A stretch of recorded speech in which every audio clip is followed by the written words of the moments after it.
අද CID හමුවෙහි පෙනී සිටි ශ්‍රීමාලි පොන්සේකා මහත්මිය මාධ්‍ය වෙතට අදහස් දැක්වුවා. අද පොදු වෙන මොකක්ද කැඳවීම? ඇත්තටම 2022 පැවැත්වුණු අවුරුදු උත්සවයක් සම්බන්ධයෙන් තමයි එතනදී අපිත් එක්ක ගත්ත පික්චර් එකක් සම්බන්ධයෙන් තමයි අද අපේ මේ විමර්ශනය සිද්ධ වුණේ. ඉතින් මෙතනදී ලොකු කතා බහක් තිබුණා ලංකාවේ අපි මුදල් විශුද්ධීකරණය කරා කියලා. ඉතින් ඒක පැහැදිලි කරන්න මොකද අපි ඉතාමත් නීත්‍යානුකූලව නීතියට බය ජීවත් වෙන අය. ඉතින් ඒක නිසා අපි කවදාවත් කැමති නැහැ මේ වගේ දේවල් රටේ සිද්ධ වෙනවට. අපි සම්පූර්ණ සහයෝගය මගේ ලබා දෙනවා.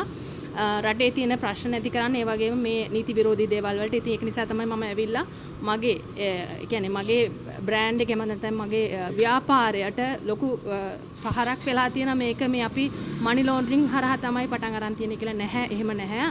මම පටන් ගත්තේ 2017 මගේ ව්‍යාපාරයන් ඒ වගේම මගේ මේ හැම ව්‍යාපාර කටයුත්තක්ම. ඉතින් එදා ඉඳන් මේ වෙනකන් අපි කරපු දේවල් අපි මොන විදිහට ගනුදෙනු කළා තියෙන ඒ දේවල් තමයි අද දවසේම අපි මේ විදිහට පෙන්වු කරේ. එතකොට ඔබතුමියට මේ සිද්ධියට දාලා එන්නේ කියලා කොහොමද ඍජුවම එන්නේ කියලා කිව්වද? මෙච්චර කට්ටිය කොහොමද? මම දන්නේ නැහැ. මගේ පින්තූරයක් තියෙන කියලා තමයි එම පාතාල නායකයත් එක්ක මගේ පින්තූරයක් තියෙනවා. නමුත් පින්තූරේ තියෙන්නේ අවුරුදු උත්සවයකට ගිය පින්තූරයක්. ඉතින් එතනදී ඒ අවුරුදු උත්සවයට ගොඩාක් කට්ටිය සම්බන්ධ වුණා.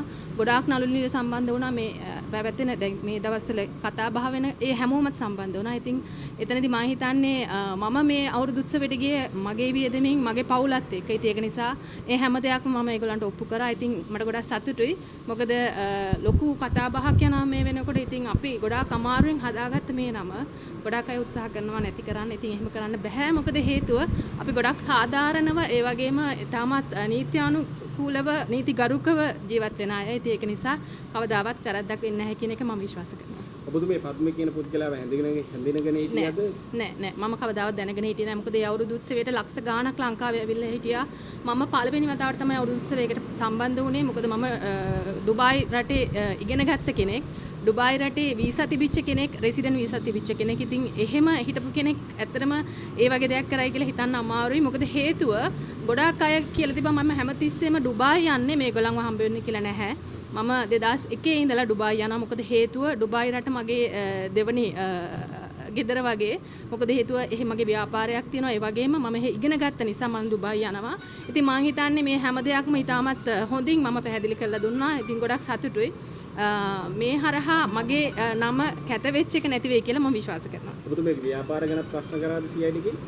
ව්‍යාපාරය ගැන ප්‍රශ්න කරා කොහොමද මේ දේ සිද්ධ වෙන්නේ කියලා. මොකද හේතුව මට ගොඩක් පිට රටවල් වලින් සල්ලි එනවා. හේතුව මගේ 9 skin කියන ව්‍යාපාරය ගොඩාක් රටවල් වල ජනප්‍රිය වෙලා තියෙනවා මේ වෙනකොට. ඉතින් 9 skin කියන මේ නම මම හිතාමත් අමාරුවෙන් ඉතාමත් ඇත්තටම හරිම අමාරුවෙන් හදපු නමක්. ඉතින් ඒ නම කැත වෙන්න දෙන්න බෑ. ඒක නිසා තමයි මම අද ඇවිල්ලා මේ හැම දෙයක්ම CID එකට ඔප්පු කරේ. දැන් ඔබතුමාට විශ්වාසයක් නැති මේ කිසිම සම්බන්ධයක් තිබුණේ නැහැ. අනිවාර්යයෙන්ම 100%ක්ම විශ්වාසයි. ආයි දිනයක් දුන්න දෙන්නේ කියලා? නැහැ.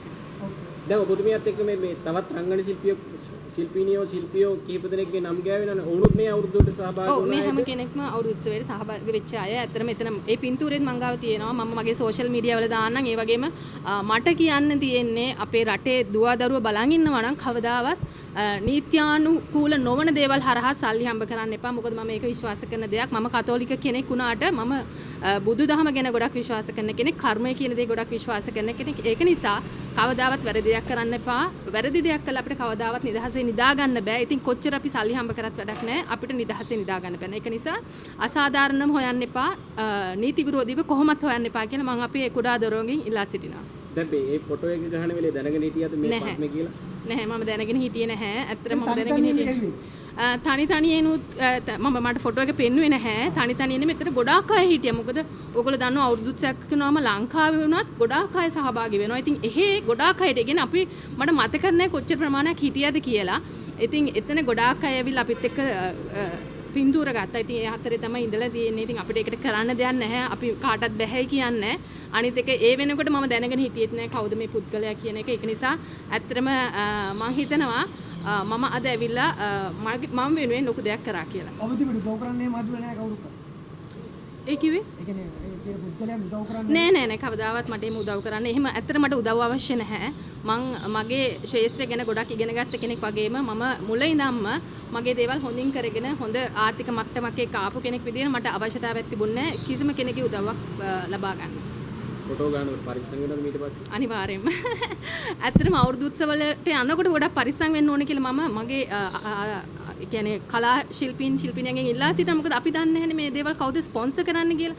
ඉතින් අපිට ආරාධනා කරාම අපි යනවා. ඉතින් මේ වගේ දේවල් ඇත්තටම ඕගොල්ලෝ සමාජය දැනුවත් කරන එක හොඳයි. මොකද ලබන අවුරුද්දේ හැමෝම ගොඩක් පරිස්සම් වෙයි මේ වගේ දේවල් වලට යනකොට. කවුද එතනට එන්නේ මොන වගේ දේවල් සිද්ධ වෙන්නේ කියන එක දැනගෙන ගියාට පස්සේ මම හිතන්නේ මේ වගේ ප්‍රශ්න ඇති වෙන එකක් නැහැ කියලා මම විශ්වාස කරනවා. ඒතර කලා ශිල්පියෝ විතරද පරිස්සම් වෙන්නේ?